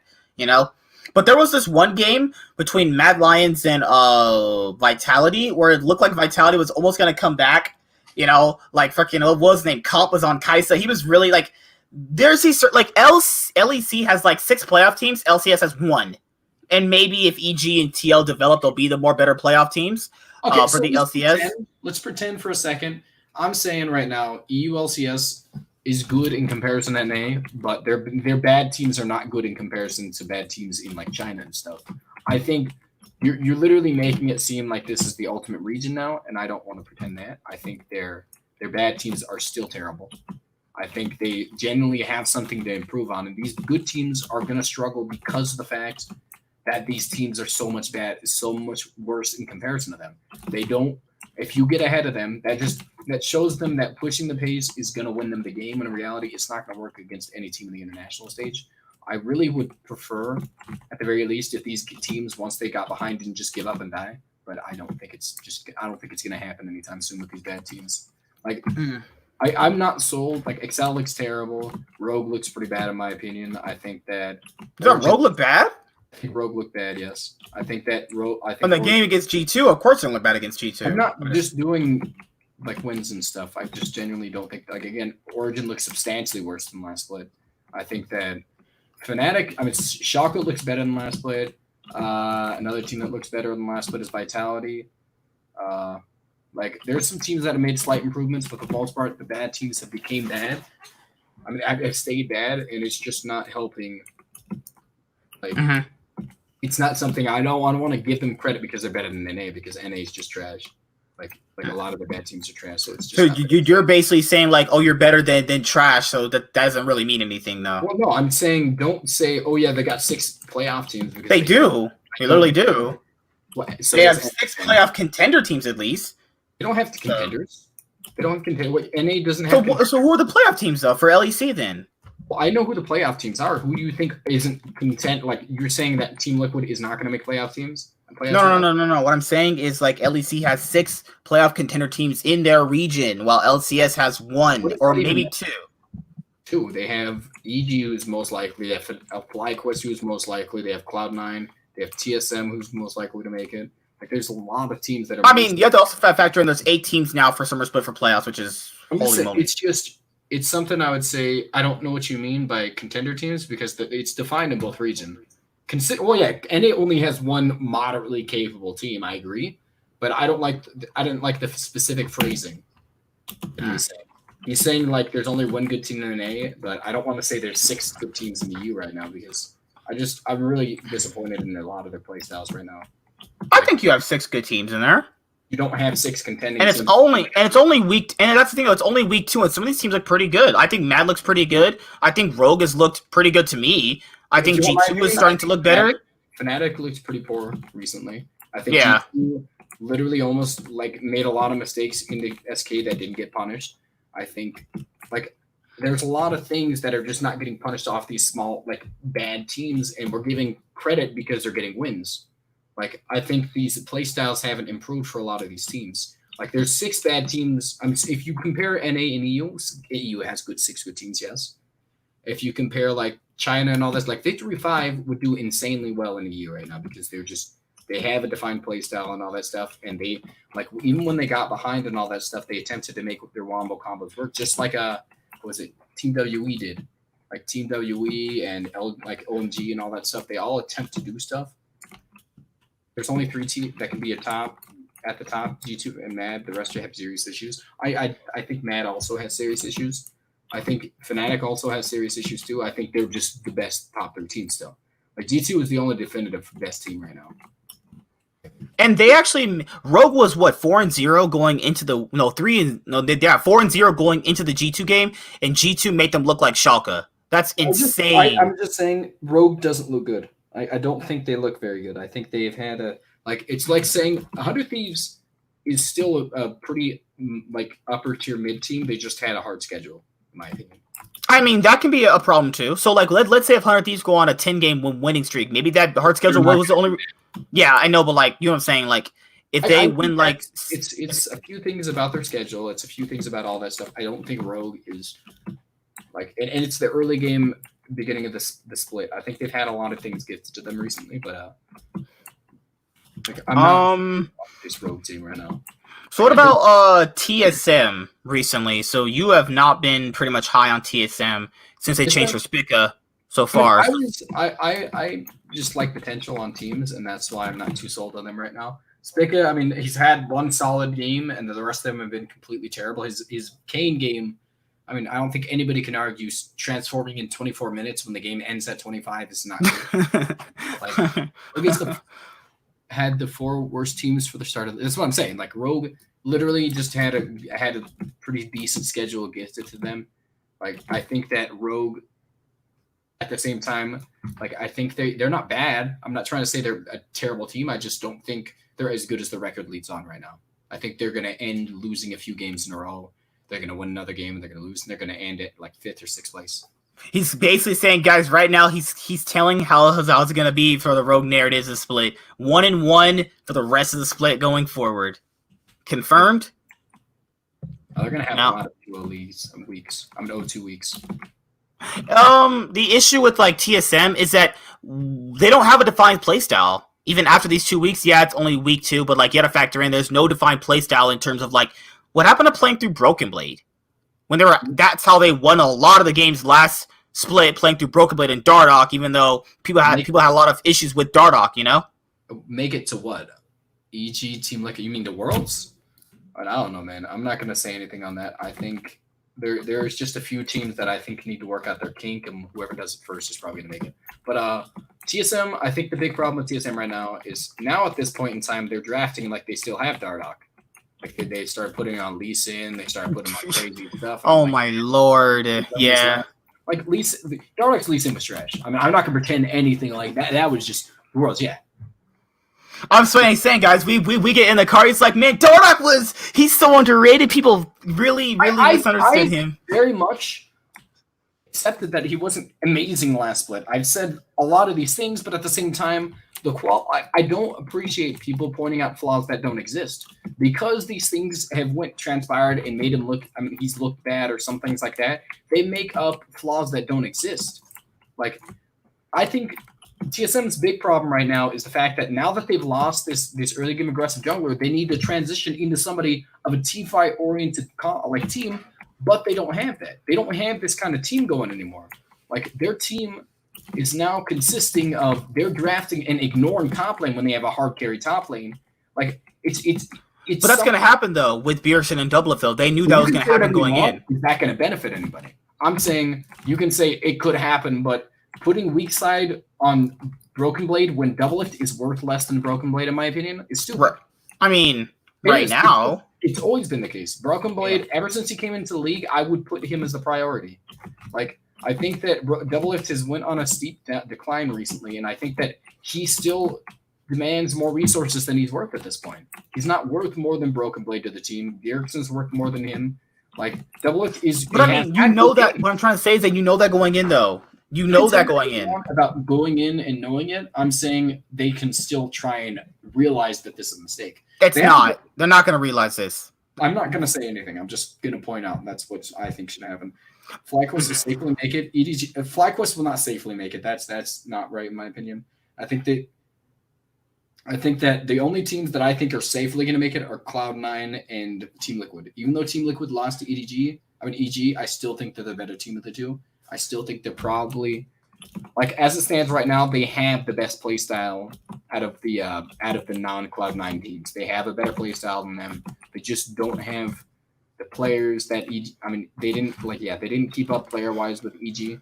But at the same time, like, I think that's going to make less of an impact later on. I think that TL is better than EG, but I mean, you can be better on paper. Doesn't really matter. They just got destroyed. They aren't better on paper. They're better. Like EG is better on paper than them. EG won on top of the fact they have better players, but I don't care about that. I remember, like, again in 2018, I said that RNG was not nearly as good as IG, and that didn't show on paper. But I continually said it throughout the entirety of the year. I mean, it showed one time, but RNG the other times once. You did get outnumbered by how much you actually said. I'm just saying. They win one. They win one time. IG won 3 of the events that year. They won both the splits, and then they won MSI that year. IG won nothing that year. What are you talking about?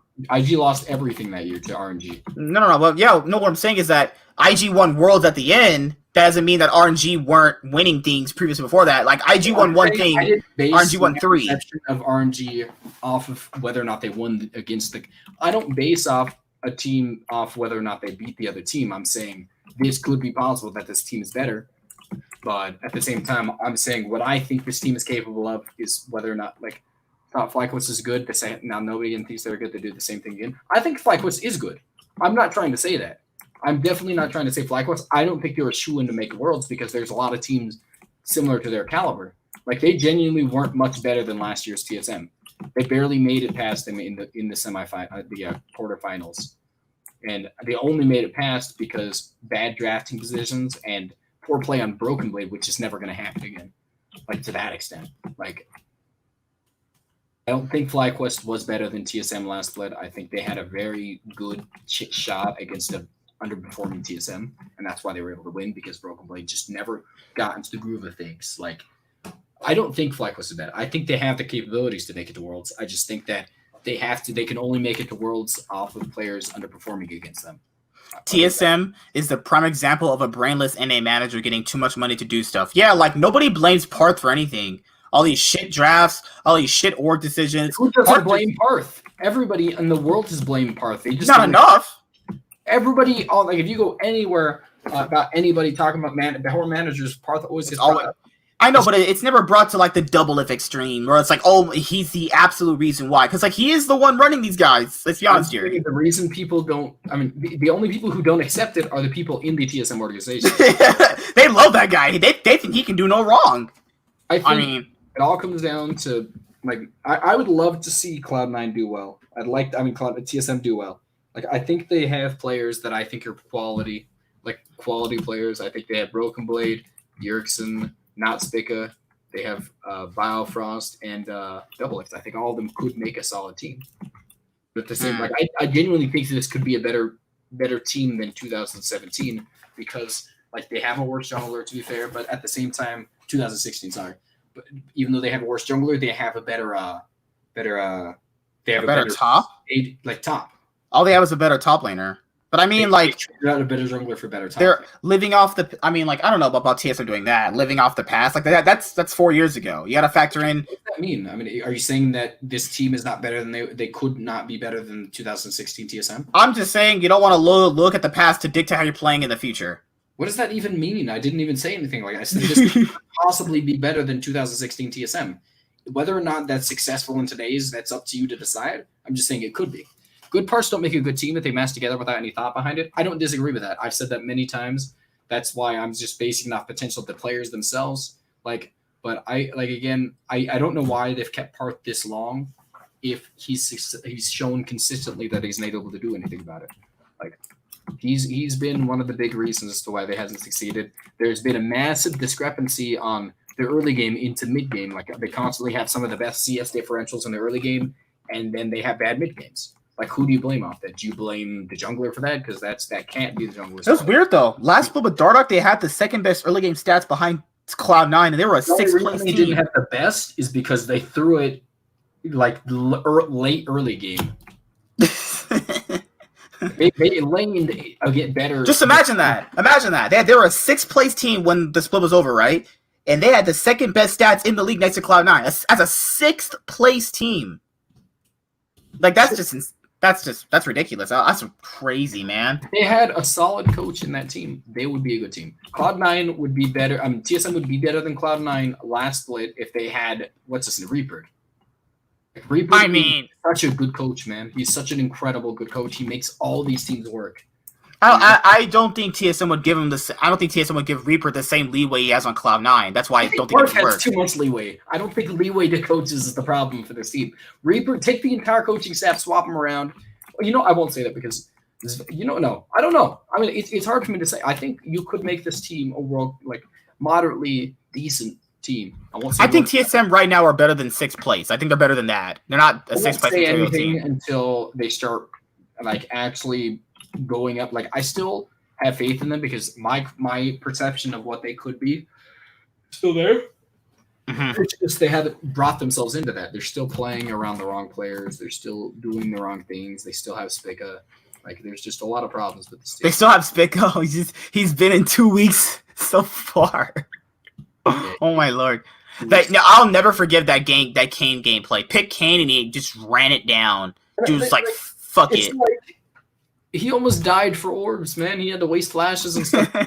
Okay, so here's how I thought about that, right? So Spica in draft is like, hey man, give me the Kane. I'm a carrier, right? And then okay, they let him have his Kane game. You give him his carry game. Now you're back on Sejuani Trundle duty. No more of that. No one wants to see any of that no more.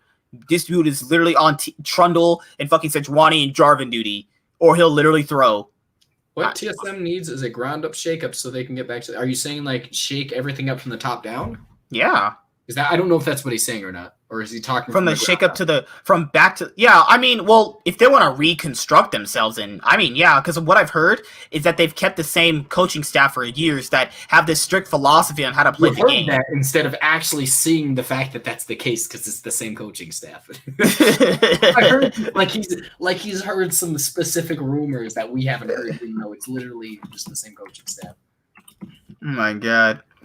But yeah, kind of time to wind down the show. I got about 5 more minutes before it's 4:00 in the morning here in California, where we obviously live. Kind of want to bring you guys a new show. Kind of want to name the live stream something, so I just chose to name it that. It was a little nice here, talking about something awesome. There's a lot of things to really dictate with the LCS. Just over like Immortals, I don't think are going to improve. Like.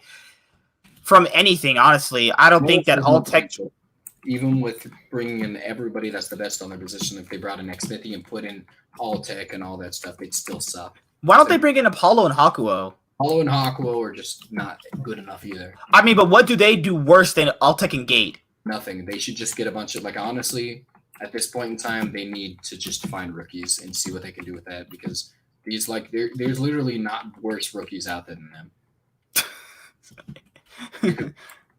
I gotta agree with Grabs that no one can tell me straight to my face there's no talent in the LCS at all. That means why even have a league then? Just burn it down then. There's no talent here in the academy, burn it down. That doesn't exist. I think there's a very small amount of talent in comparison to the rest of the regions. It's a fact. Yeah. But it's just that when someone tells you there's nothing, that's just a lie. Like that's a flat out. I mean, they've tested them out, dude. They've tested so many mid laners out in the NA. No. I mean, don't test out if mid is not going to work out. Don't get mid laners in. Just get the import mids. I'm fine with that. But you have to eventually grow homegrown talent. You can't always rely on imports. I promise you right now, third place in the Western scene. I would not be surprised if anybody got kicked out. Right now, I don't feel it. I don't feel it for these teams.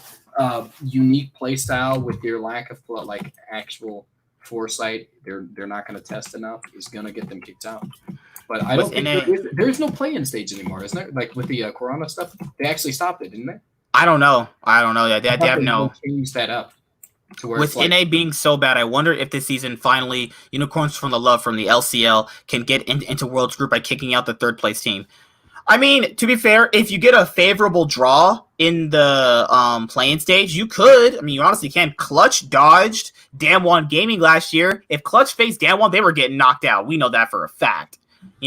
But so it's all about the luck of the draw, and that's why I said group stage has lucky groups. You can't deny that. No one can deny that. There are some easy groups out there. FPX, Splice, J-Team, they're my Marines. Nowhere on this God Green's Earth, you're not going to convince me that's a hard group because it's just not.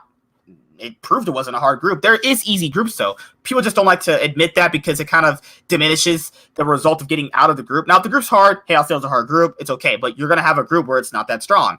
So I think that if a playing team wants to get into a group, they're going to have a favorable draw. And Unicorns of Love almost beat Splice last year. So these wildcard teams are getting better, though, and people don't want to really admit that. I'm not sold on the wildcard teams getting substantially better. They've always had similar weaknesses. I don't think, I think one of the stronger ones last year was what's that team? It was It's got a name. You'll get it there. The Turkish team. Oh fuck. Whatever. I think they played pretty well. It was a 1907 Fenerbahce. It was what's the Turkish team? It was Royal Youth. With Closer and with Closer and MVP jungler. But at the same time, it's not about like that. I think the play styles they have are unique, and that's why a lot of teams are struggling against them. But it then comes down to the fact that Even though they're unique, the playstyle is not very defined, and they just don't have very good players. So it doesn't work out too well. Why did you do this at 4 o'clock in the morning, man? Like I was about to have a good stream. Oh, you're good. This was a great stream. We had a good debate, but I gotta make sure you go to sleep for early for work because you're gonna get up in like 4 hours, and I don't want you dead for work. I want you feeling bad, you know, because I care about you so well. Hate you. But we'll be seeing each other tomorrow, right? I don't know. Maybe. Oh yeah. So I'll see you guys later. When you see this video as a VOD on YouTube, just as it was, going to be uploaded like in a couple hours or probably so, leave a like on the video, comment down below. Not TS, are they far ahead? They look unstoppable. They're the best team in China. I don't think anybody denies that. I thought like FPX is the only slight chance because they don't rely on player strength to make a team good, and that's the only chance I see. But FPX doesn't look that good either. So I mean, I think it's going to be a straight up stomp for top. I thought they were going to win last split. Like I did predict them to win, correct? I predicted JDG. You predicted top to win. I thought you predicted it to be FPX and IG to make it. No. I predicted IG to beat what's that team's name? Top Esports. See, yeah, whatever it was or some shit. I forgot honestly. FPX. I remember. I don't even remember honestly. I'm old, man. I'm old. More interesting, but 4th place EU and 4th place LPL being there instead of 3rd. I don't really care. Like again, I think it's not going to make too much of a difference. I don't think there's unique play styles in the 4th place teams in anywhere but like China. China has insanely unique play styles in every single one of their teams, which is kind of interesting. But I don't know too much. I don't really think there's going to be somebody like crazy coming out of it. The 3rd and 4th place team are going to be pretty equalized in EU. So that's going to be moderately interesting. But it's like we're going to see like pretty similar teams coming out of China, like EU in the middle tier, which is why. And with that being said, hopefully you guys enjoyed this new segment we're going to be doing. It's just me and you, baby. Hell yeah. But he has to get up for work tomorrow. I have to get up and I have to get my hair done, so I got to make sure I'm getting enough sleep. So that's pretty much it. If you guys see this video later on, just comment down below about what we possibly missed or what we can do to improve. I'm already perfect, so it doesn't really matter. Completely tired, so again, I kind of repeated stuff. So you actually didn't, but it's fine. You know. See you guys later. Goodbye. End broadcast.